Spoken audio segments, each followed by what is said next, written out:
வணக்கம். இன்னைக்கு எங்கள் பாட்டி சொல்லி கொடுத்த ஸ்டைலில் நான் மட்டன் பிரியாணி பண்ணலான்னு இருக்கேன். 1/2 கிலோ மட்டனுக்கு 1/2 கிலோ ரைஸ் எடுத்திருக்கேன். பாஸ்மதி ரைஸு 20 மினிட்ஸ்க்கு முன்னாடியே வாஷ் பண்ணிட்டு எடுத்து வச்சுருக்கேன். 3 பெரிய வெங்காயத்தை நீல வாக்கில் கட் பண்ணியிருக்கேன். 2 மீடியம் சைஸ் தக்காளி நீல வாக்கில் கட் பண்ணது, 4 பச்சை மிளகாய், 1/2 மூடி லெமன், 1 கைப்பிடி அளவுக்கு புதினா இலை, 1 கைப்பிடி அளவுக்கு கொத்தமல்லி, 3 டேபிள் ஸ்பூன் அளவுக்கு நெய் எடுத்த அளவுக்கு ரீஃபைண்ட் ஆயில், 2 டேபிள் ஸ்பூன் அளவு இஞ்சி பூண்டு பேஸ்ட், 1/2 கப் தயிர், 10 முந்திரி பருப்பை தண்ணியில் ஊற வச்சு எடுத்திருக்கேன், 1/2 டேபிள் ஸ்பூன் தனி மிளகாய் தூள், தேவையான அளவு உப்பு. இப்போ பிரியாணி மசாலா ஃப்ரெஷ்ஷாக இடிக்க போகிறோம். அதுக்கு நான் 2 துண்டு பட்டை எடுத்திருக்கேன், 4 கிராம்பு, 4 ஏலக்காய், 1 டீஸ்பூன் சீரகம், 1 டீஸ்பூன் மிளகு, 1 டீஸ்பூன் சோம்பு, 1 ஜாவித்ரி, 2 நட்சத்திர சோம்பு, 2 பிரியாணி இலை, 2 டேபிள் ஸ்பூன் மல்லி.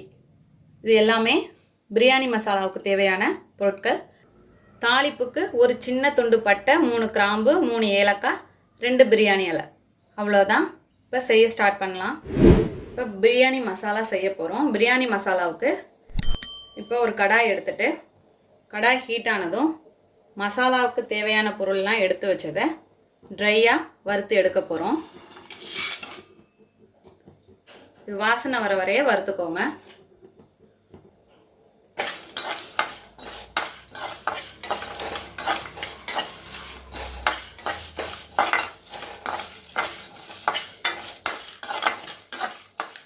வாசனை வந்துடுச்சு. இதை ஒரு பிளேட்டில் ட்ரான்ஸ்ஃபர் பண்ணிக்கலாம்.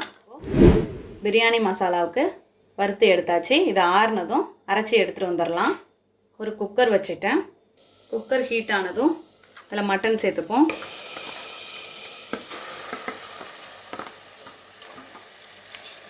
இதில் மட்டனுக்கு தேவையான அளவு உப்பு சேர்த்துக்கலாம். ஒரு 1/4 டீஸ்பூன் மஞ்சள் தூள். இதை நான் இன்க்ரீடியன்ஸில் சொல்ல மறந்துட்டேன், இதை சேர்த்துக்கோங்க.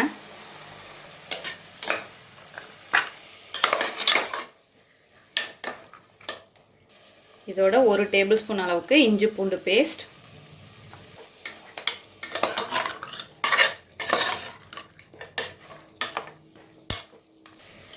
இதில் மட்டன் வேகிற அளவுக்கு தண்ணி சேர்த்துக்கலாம்.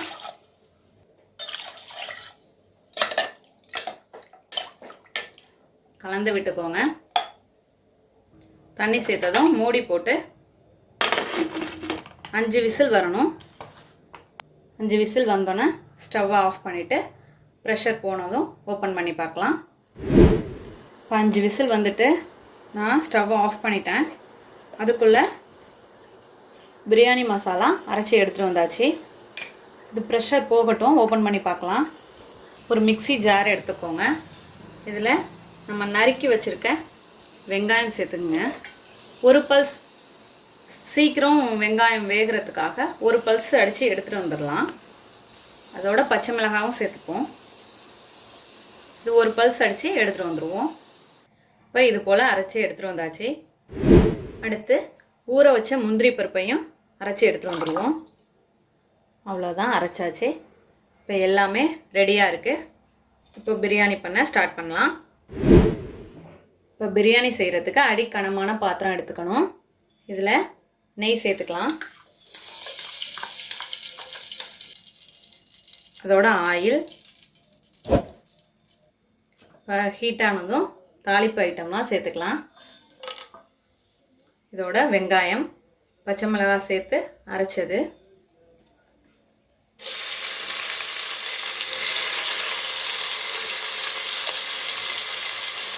எல்லாத்தையும் சேர்த்து கலந்து விட்டுக்கோங்க.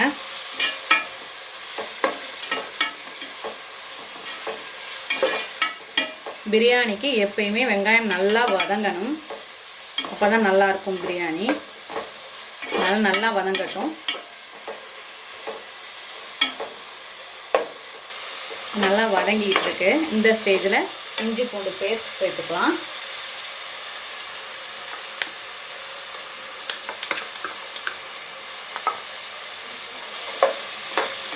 சேர்த்து இதையும் நல்லா கலந்து விட்டுக்கோங்க.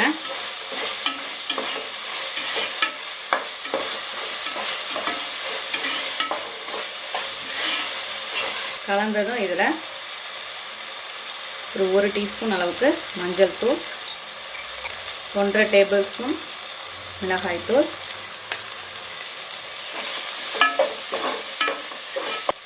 அடி கருகிடாமல் பார்த்துக்கோங்க. நல்லா கிளறி விட்டுக்கோங்க. இப்போ நம்ம ஃப்ரெஷ்ஷாக இடித்து வச்சுருக்க பிரியாணி மசாலா இதில் தேவையான அளவு சேர்த்துக்கலாம். இப்போ எல்லாம் கலந்தாச்சு. இதில் தக்காளி சேர்த்துக்கலாம்.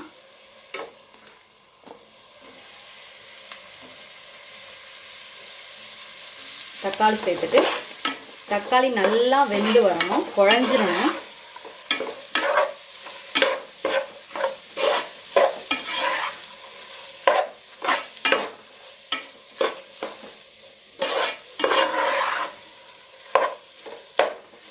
நல்லா வேகட்டும். இப்போது தக்காளி நல்லா வதங்கி வந்துடுச்சு. இந்த பாருங்கள், எண்ணெய் பிரிஞ்சு தொக்கு மாதிரி ரெடி ஆகிடும். இப்போது இந்த ஸ்டேஜில் கொஞ்சமாக கொத்தமல்லி இலை, கொஞ்சமாக புதினா இலை சேர்த்துட்டு கலந்துக்கோங்க.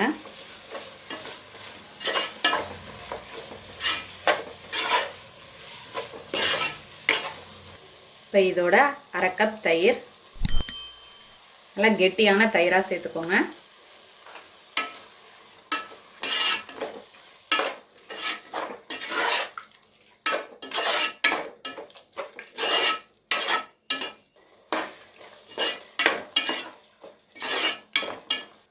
இப்போ மட்டன் வேக வச்சதுலேருந்து மட்டனை மட்டும் தனியாக எடுத்தாச்சு.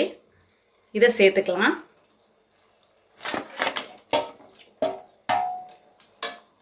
சேர்த்துட்டு நல்லா கலந்துக்குவோம்.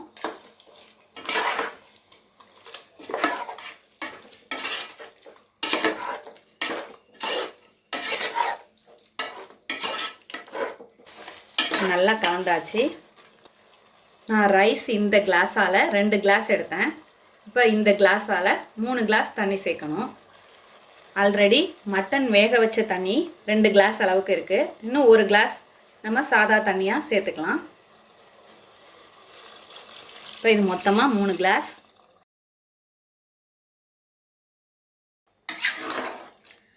நல்லா கலந்து விட்டுக்கோங்க. இப்போ இந்த தண்ணி நல்லா கொதிக்கட்டும். இப்போ இதோட அரைச்சி வச்சுருக்க முந்திரி பருப்பு பேஸ்ட்டை சேர்த்துக்கலாம்.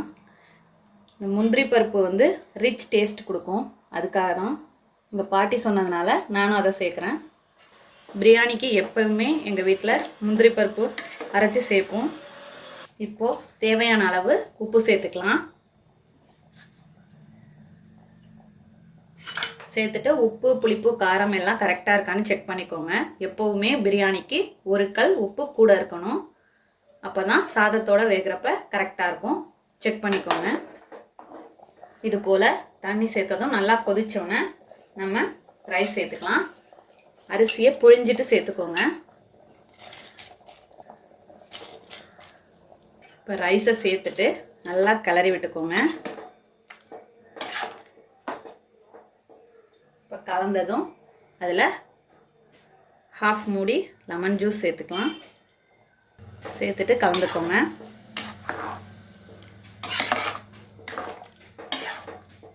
நல்லா கொதிச்சு நம்ம தண்ணி கொஞ்சம் அப்படியே வற்றி வந்துடணும். வெயிட் பண்ணலாம். இப்போ இடையில அடிப்பிடிக்காமல் இருக்க கிளறி விட்டுக்கோங்க. இன்னும் கொஞ்சம் தண்ணி வற்றணும். இப்போது தண்ணியெல்லாம் கொஞ்சம் வற்றி அந்த ரைஸ் லெவலுக்கு வந்துடுச்சு. இப்போ தம் போடலாம். ஃப்ளேமை சிம்மில் வச்சுட்டு தோசைக்கல் வச்சுக்கலாம். இப்போ பிரியாணியை அது மேலே வச்சுட்டு வெயிட் போட்டுடலாம். இப்போ இது மேலே கொஞ்சமாக கொத்தமல்லி தழை, கொஞ்சமாக புதினா தழை தூவிட்டு மூடிடலாம். 1 ஸ்பூன் அளவுக்கு நெய் சேர்த்துக்கோங்க. நான் ஃபஸ்ட்டு எடுத்த நெய்யிலே பேலன்ஸ் இருந்தது. இப்போ மூடியை திருப்பி வச்சு அது மேலே வெயிட் வச்சிடலாம். வச்சுட்டு இது ஃப்ளேமு வந்து கம்மியாக தான் இருக்கணும். அப்படியே விட்டுருங்க. ஒரு 15 நிமிஷம் 13 to 15 நிமிஷத்துக்குள்ளே அப்படியே விட்டுருங்க. அப்புறம் ஃப்ளேமை ஆஃப் பண்ணிவிட்டு ஒரு 10 மினிட்ஸ் கழித்து ஓப்பன் பண்ணி பார்க்கலாம். இப்போது ஓப்பன் பண்ணி பார்க்கலாம்.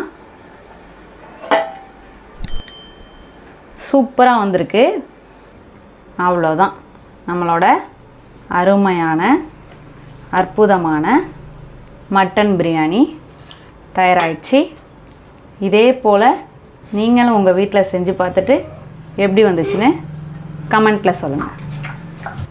தேங்க்யூ.